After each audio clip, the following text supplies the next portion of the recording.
You can't control other people's emotions, but you absolutely can program how they respond to you from the very first second. And the irony is, you don't even need to say a word. Just walk into a room, and the way you stand will either unlock or slam shut every door. A person who stands with shoulders back, head held high, eyes forward, and steps steady doesn't just give off a trustworthy vibe. They activate an unconscious reflex in others. This person deserves respect. You don't need to speak loudly. Your body speaks before you do. And people believe that signal more than any explanation you could offer. The world is a system of continuous feedback. You send out a signal, it responds. But what you're sending isn't words. It's energy. It's posture. It's eye contact. It's how you take up space. And here's what matters. You don't wait for others to affirm you before you stand tall. You stand tall first. You send the strong signal first. And the world responds to you based on how boldly you dare to demand it. Posture isn't just about physical form. It's social positioning. In any group, even in the animal kingdom, the one who stands tall is the one in charge.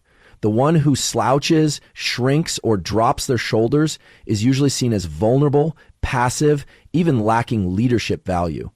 And this is what you need to understand. People judge you not only by what you do, but by what you emit. When you walk in with eyes avoiding contact, shoulders sagging, and chin lowered, you're sending out an unconscious command, ignore me, and that's exactly what they'll do. But here's the part most people miss. Posture doesn't only affect how others see you, it affects how you see yourself. Posture is a mirror that reflects back inward. When you stand tall, you don't just make an external impression, you send an inner message. I am steady. I have worth. I have the right to be here. Day by day, repeating that posture begins to reshape your self-belief from the inside out. No need for pep talks, no extra theory, just the courage to change how you stand and how you step into every moment.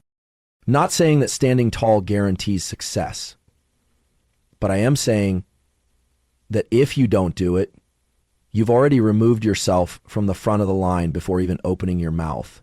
You live in a system where emotions, imagery, and nonverbal signals determine who gets chosen and who gets ignored. And in this game, your presence, not your resume, is the first thing the world sees.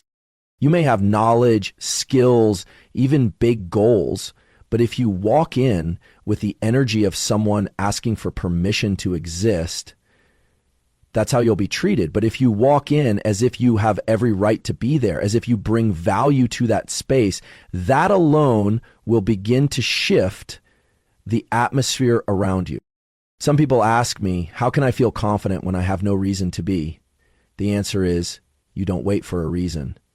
You don't wait for an achievement to earn the right to stand tall. You stand tall as a declaration. I'm shaping myself into someone, and I don't need to apologize for that. Posture isn't the reward of the successful, it's the tool of those building success. And I want you to keep this in mind. Every system around you, work, society, even family, is subtly placing you into a role. But if you change the way you stand, you begin to redraw that map. You force others to see you through a different lens, not through begging, but through an undeniable signal. I am here, and I will not accept a place lower than my worth. You can't fake posture for long if your inner world isn't aligned. But if you persist day by day, your body will retrain your mind. This is where we belong. And from there, small habits begin to shift direction. The way you reply to emails, the way you enter a meeting room, the way you communicate with others, the way you talk to yourself. Don't underestimate posture. It's where you declare to the world and to yourself that I no longer bow my head. And when you stand tall, you're teaching the world how to treat you. You don't need to shout to be noticed. You just need to send a clear signal that others can't ignore. This isn't about appearances. This is the game of presence. And if you don't control the first signal you give off, you're handing the steering wheel of your life to someone else. So starting today, don't walk into a room as if you're apologizing for being there. Walk in as if you are an essential part of that space. Walk in as if you have something important to offer. And remember, posture isn't a gesture, it's a signal. You don't need to say much, you just need to stand right, and then you'll see the world begins to respond differently because they don't just see a straight body, they feel a person lifting themselves up day by day, and they will have to adjust how they treat you accordingly. You deserve that if you dare to stand up and step forward. If you had a close friend who was in pain, you wouldn't let them suffer alone. You would take them to the doctor, listen to them, help them take their medicine on time, and encourage them bit by bit to get through it. But the irony is, when you find yourself in the same situation, you don't do the same. You ignore your symptoms, delay treatment, even dismiss your own breakdown as if it isn't worth caring about. You're refusing to treat yourself as someone who deserves care. And in doing so, you're creating a gap between your true value and the way you allow yourself to be treated. I'm not talking about indulgence or making yourself the center of attention. I'm talking about a profound form of personal responsibility. The responsibility to care for yourself as if you truly matter. Have you ever had a pet? If the vet prescribes medication, you buy it. Follow the instructions, ensure the timing and dosage because you care. But with yourself, do you do the same? Most likely not. And the most important question is why? Many people think they're being strong by ignoring their own pain, but in reality, they're just avoiding the truth. The more you neglect yourself, the more you lose control of your own life. Because when you don't take care of yourself, you're sending out a silent message, I don't matter. I'm not worthy. And that is the root of many self-destructive behaviors, procrastination, addiction, self-judgment, and perfectionism that drains you dry. You cannot expect the world to care for you if you don't start with yourself. No one can understand your body, your mind, your emotions like you can. No one can intervene early in something abnormal unless you are aware enough to notice it. No one can pull you out of the deep hole unless you're the first to reach your hand up. And you won't be able to do that if, deep down, you don't believe you're worth saving. We often forgive others for their mistakes, encourage them to keep going after failure, but with ourselves, we may silently punish ourselves for years. You know every terrible thing you've ever done. You know your weaknesses, bad habits, cowardice, and shame you try to hide, and you use all that to conclude that you don't deserve kindness. But you forget one thing. You know those things about everyone else, too. No one is perfect. But that doesn't take away anyone's right to heal, including you. You don't need to wait until you're good enough to be cared for. You need care in order to become better. No one becomes strong by abandoning themselves. Every time you treat yourself with compassion, you rebuild the trust between you and yourself. You're saying, I will not abandon you again. And that sentence, repeated daily through concrete action, will transform the way you view life. Start with the simplest things. Get enough sleep, eat healthy, focus on what you're doing, and stop when your body says it's tired, not because you're weak, but because you need strength to continue. Pay attention when your mind becomes tangled, when negative thoughts start to repeat. Don't ignore them. Don't say I'm fine when you clearly aren't. Your mind needs to be listened to as if it's your best friend whispering for help. And here's what matters. When you treat yourself well, you begin to set a new standard for how others are allowed to treat you. You no longer accept relationships that make you feel small. You no longer seek validation by harming yourself.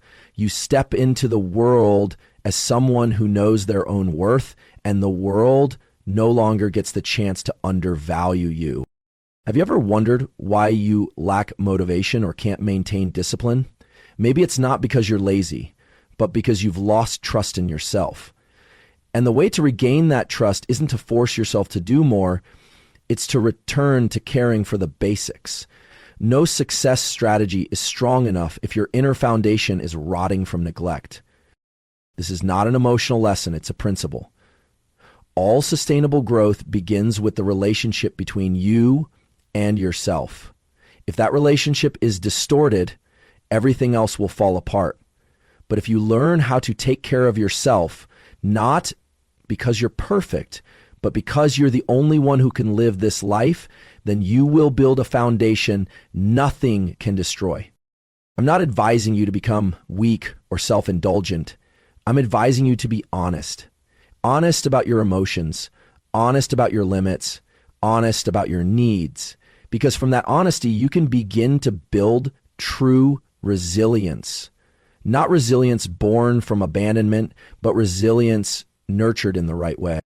If there's one thing you should commit to from today onward, it's this: never abandon yourself again. No matter what the past holds, no matter how many times you've failed, you still have one person who is always there. That's you.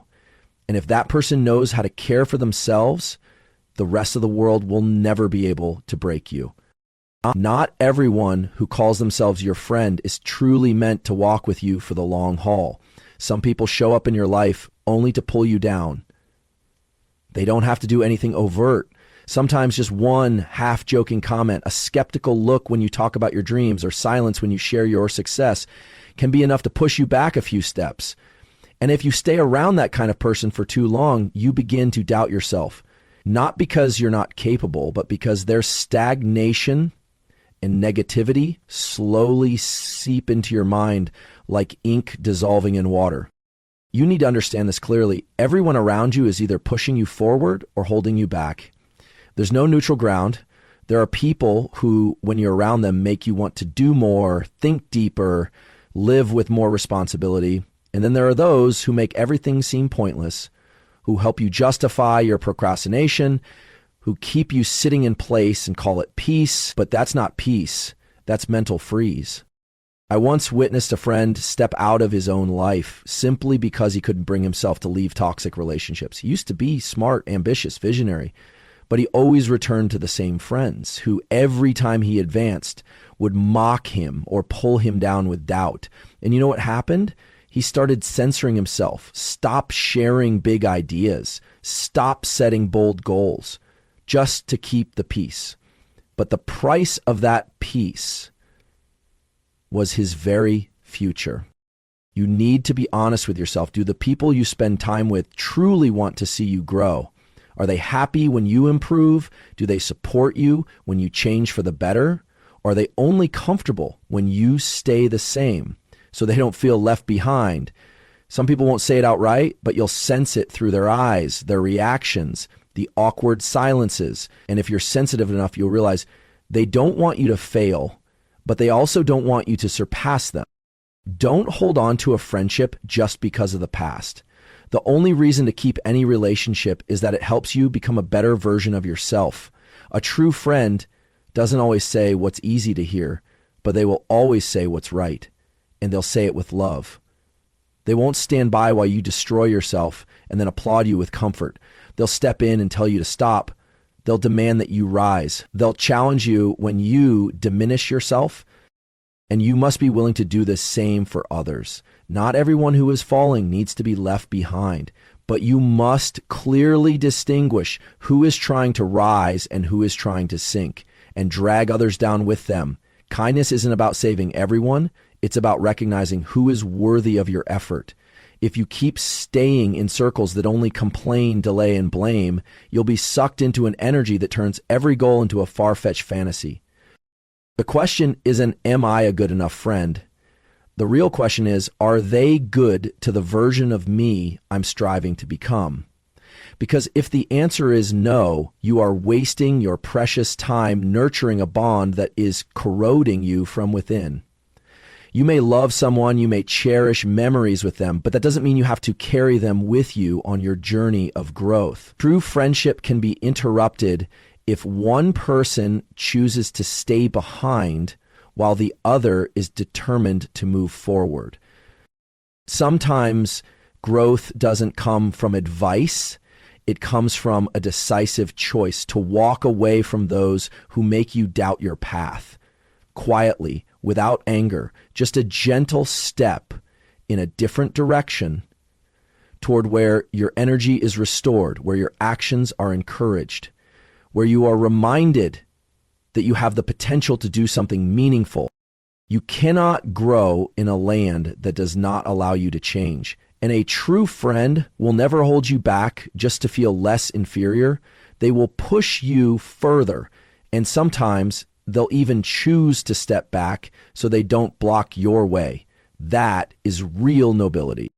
If you're at a turning point, if you're rebuilding your life, start by examining the people around you every day. What are they doing with your dreams? Are they planting seeds or snuffing them out? Are they lifting you up or intentionally or not, keeping you anchored to where you used to be? The answer doesn't have to be loud. You only need to listen deeply. And you will know who truly deserves to keep walking beside you and who should be left behind as a part of the past, beautiful perhaps, but no longer something you need to carry. You are rising. Make sure the ones with you are facing the same direction, because no one can pull you down unless you hold on to their hand too tightly. When you were meant to let go, there is one guaranteed way to always feel inferior: compare yourself to others. You scroll through social media and see someone getting promoted, another traveling, an old friend buying a house, someone else losing 10 kilograms, and within seconds, you judge your life as a failure.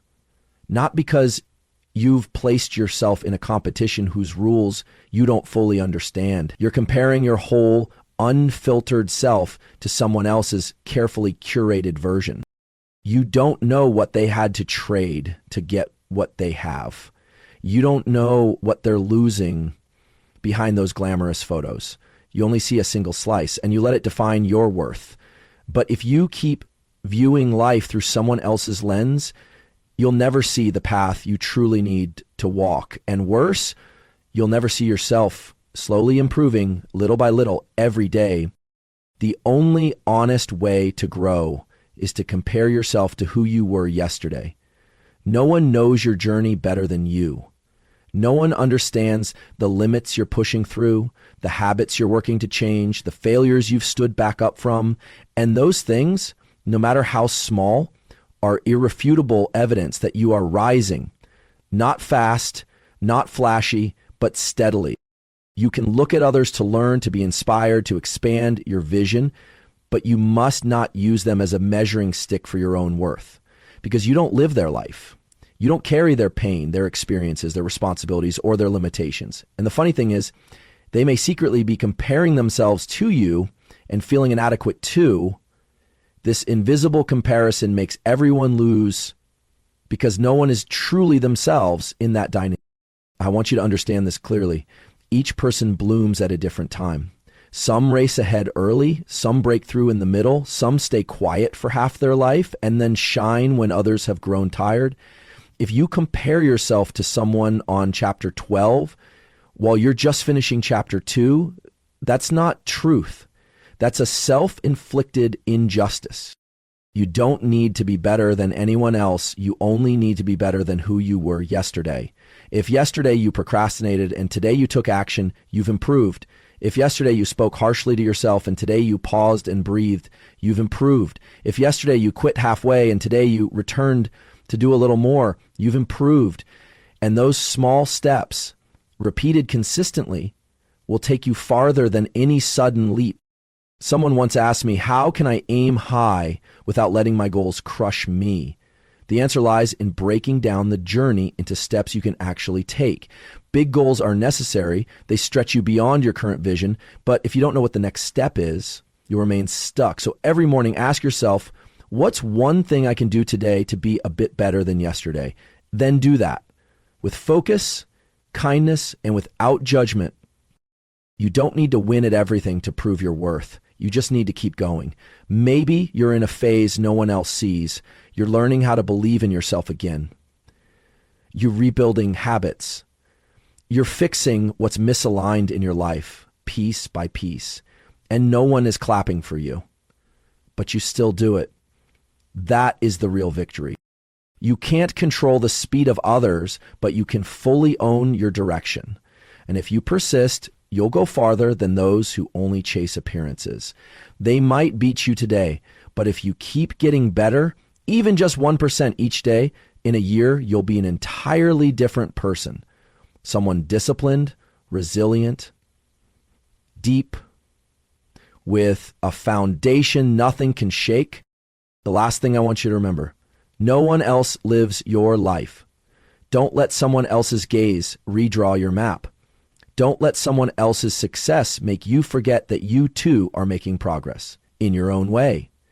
Every time you return to your personal journey instead of comparing, you reclaim power.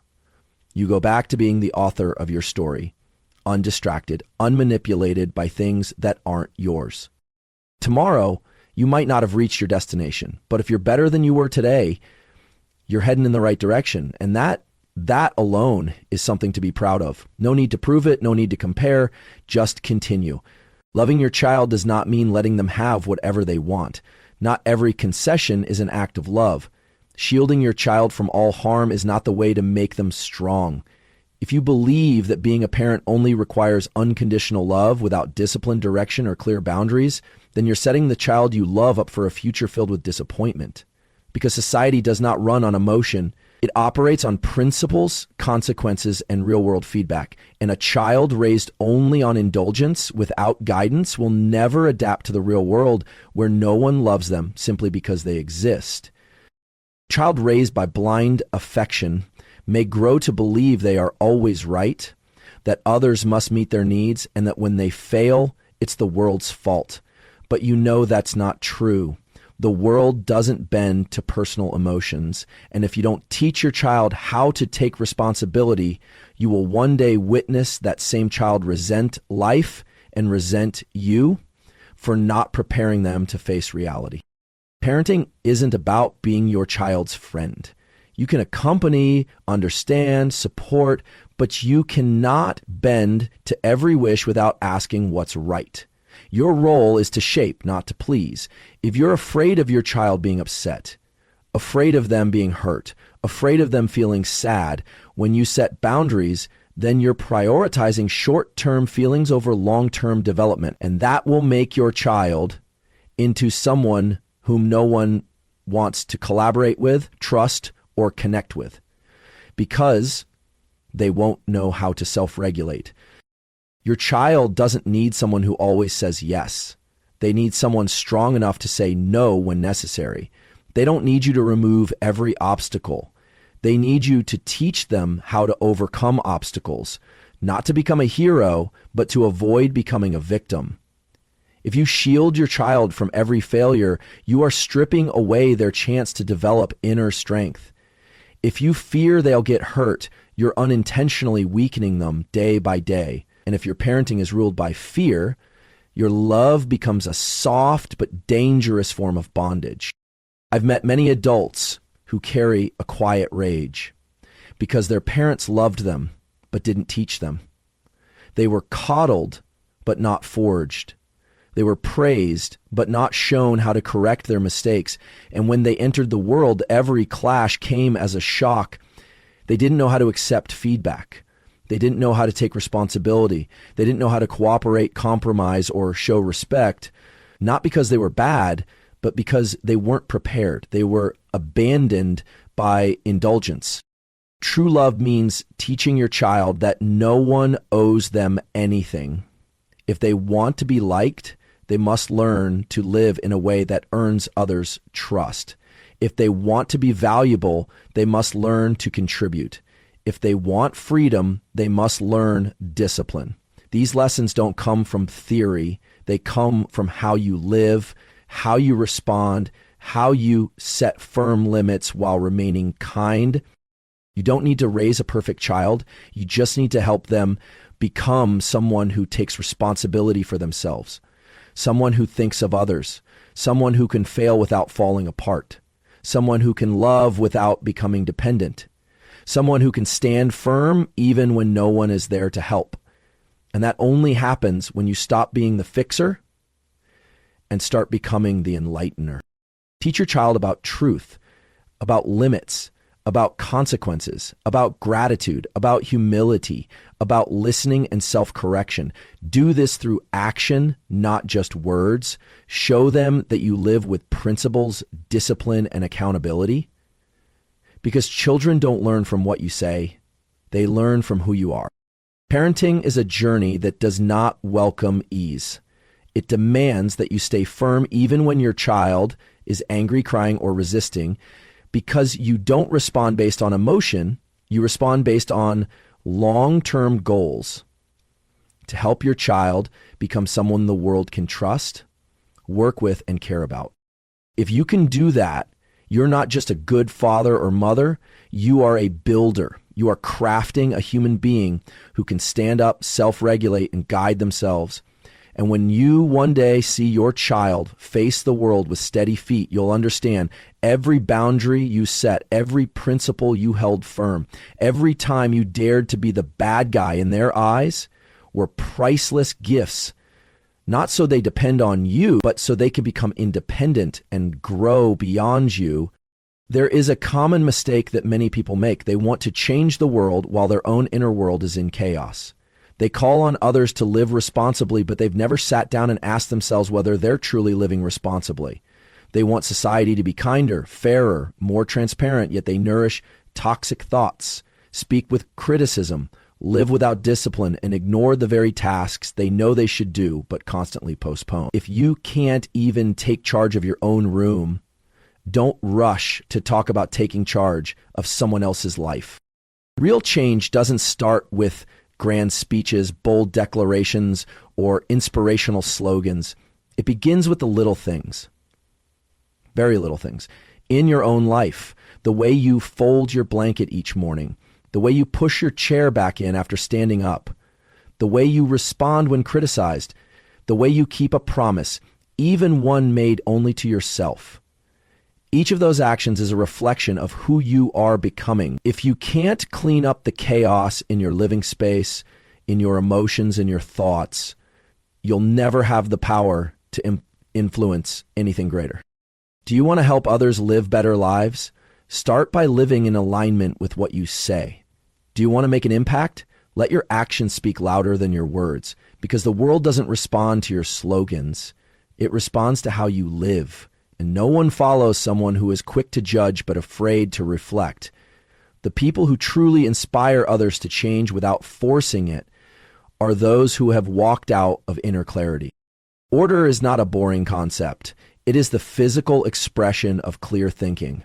When you clean your space, you're cleaning your mind. When you organize your work, you're training your ability to manage. When you correct a small habit, you're reshaping your internal structure. And these changes, though quiet, are the most solid foundation for lasting impact. You don't need to do anything grand to start influencing the world. You only need to begin where you stand, by having the discipline to straighten your desk, cut toxic relationships, pause habits that weaken you, and confront the mess you've always avoided. I've met many people with big ideas, grand visions, powerful dreams, but they skipped the core. Their internal system wasn't stable. They lived in disorder, thought in fragments, acted inconsistently. They spoke of changing the world, but couldn't maintain a clear morning routine, a serious schedule, or a simple promise. Not because they lacked ability, but because they underestimated the power of what seemed simple: neatness, discipline, and a quiet commitment to oneself. You want to have a big influence? Start by reorganizing how you eat, sleep, work, and rest. Begin by deleting junk files from your computer, clearing out your inbox, removing what no longer serves your purpose. Reset your priorities, cut out distractions, and make a vow to yourself. I will not call others to change before I am the clearest example of that change. The world doesn't need more judges. It needs people who dare to live differently. And that difference doesn't lie in ideas. It lies in behavior. You can silence a room just by walking into it if you live with order, depth, and a solid foundation within. But that can't happen if every morning you lose to your bed. If you let the chaos in your mind spill outward, if you use "I'm busy" as an excuse for the disorder in your thoughts and habits. No one is asking you to be perfect, But if you're serious about creating change, the first change must be you. Cleaning up isn't just an external act. It's a spiritual ritual. It sends a powerful signal to the brain. I am in control. I am not being dragged by chaos. I am restoring the order of the world, starting with me. If you can do that every day, even just a little, you won't just change your space, your work, or your habits. You will change your operating system. And when that happens, you won't need to try to influence others. You will become a reference point, one that others look to and adjust themselves accordingly. That is the real way to change the world, not with a scream, but with the quiet strength of someone who knows how to begin from within. There is a crossroads you constantly face in life. Either choose what is meaningful or choose what is easy. One path is filled with challenges but leads to growth. The other is smooth and comfortable but takes you in circles. If you keep choosing what's easy, sleeping in instead of waking up early, staying silent instead of speaking the truth, procrastinating instead of starting, you will slowly lose yourself in convenience. Because what feels pleasant in the moment often comes with a hidden, steep price: stagnation, regret, and being unprepared for the future you've neglected to build. You were not born to live an easy life. You were born to create something of value. And value does not come from comfort. It is forged by walking through difficulty, keeping your promises, and choosing what makes you tremble because deep down you know it's right.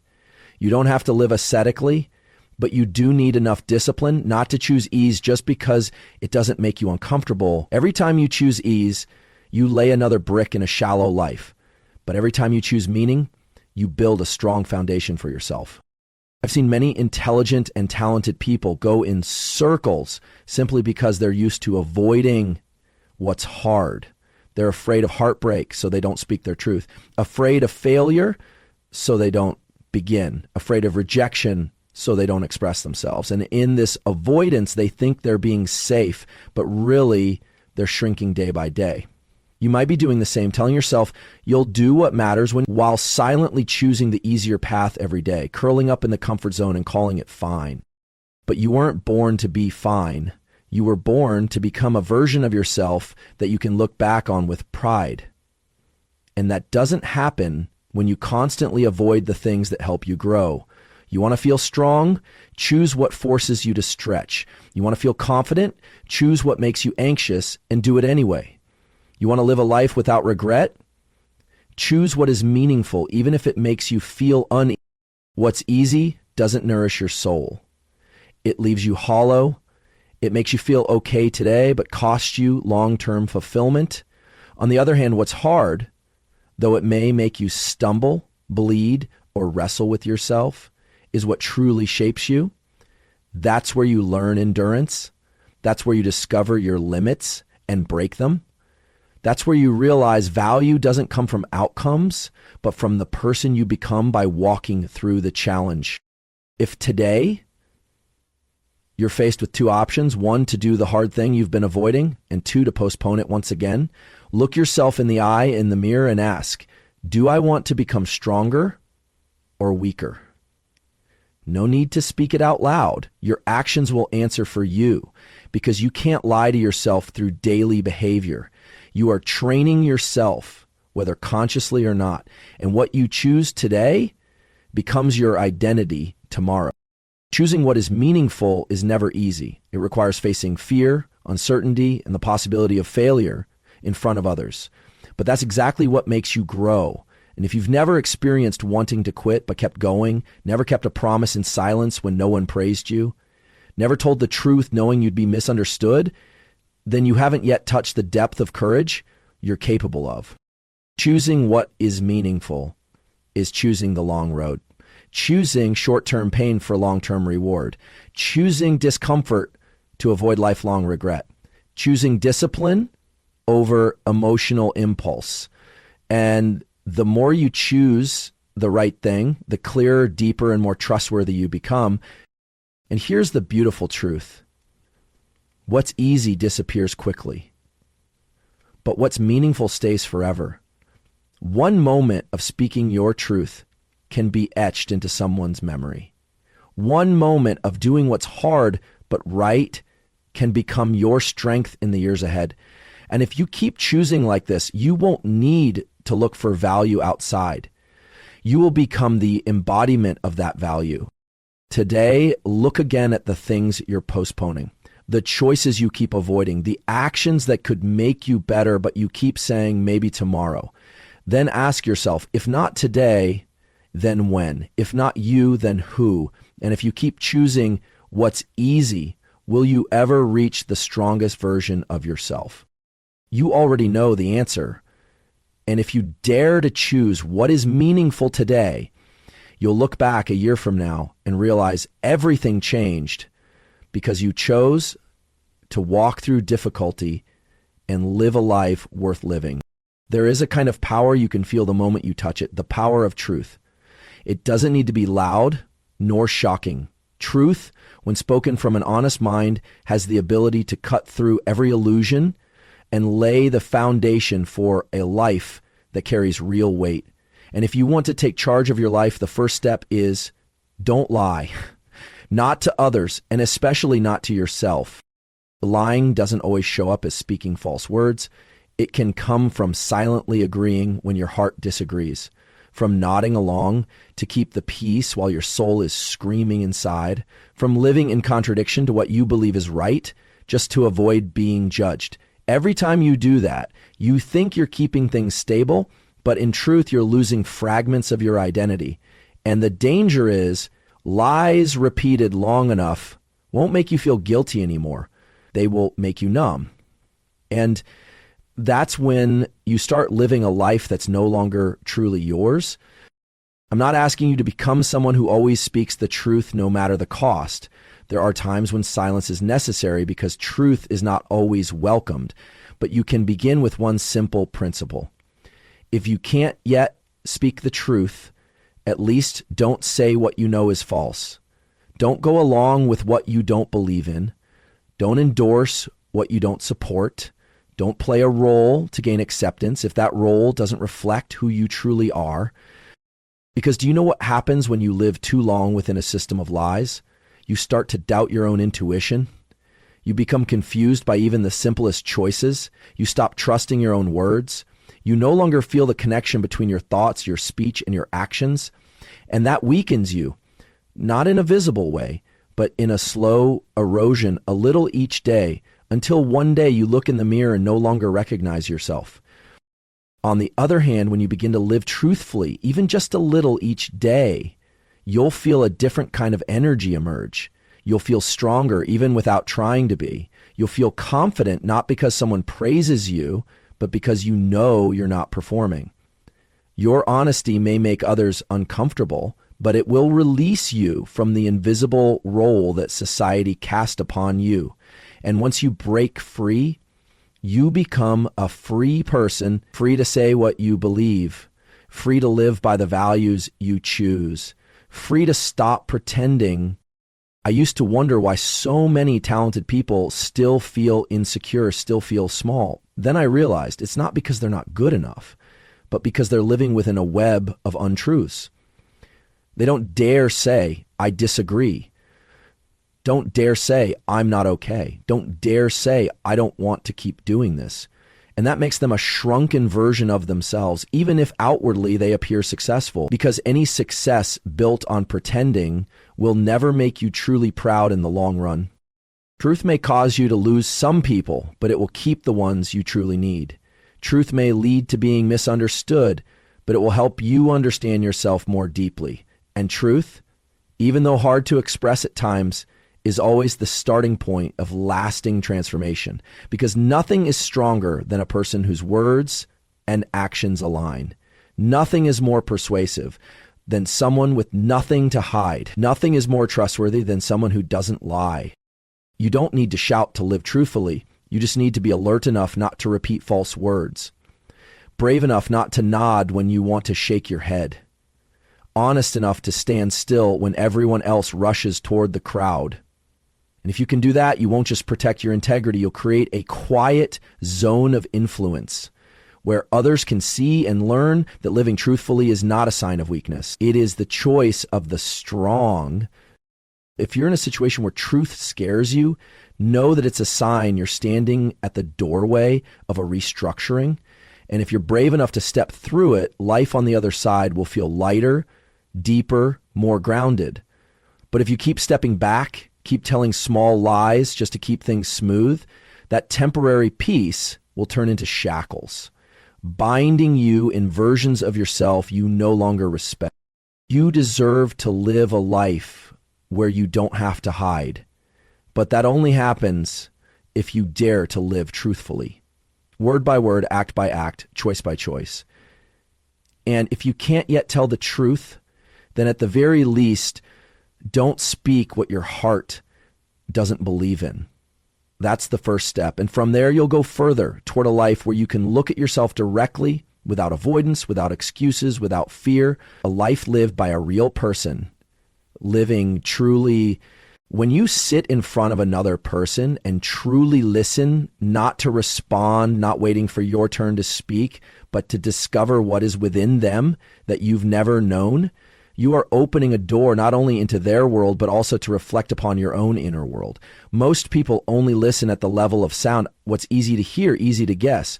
But you, if you truly want to grow, must learn to listen at a deeper level, where every word hides something unspoken.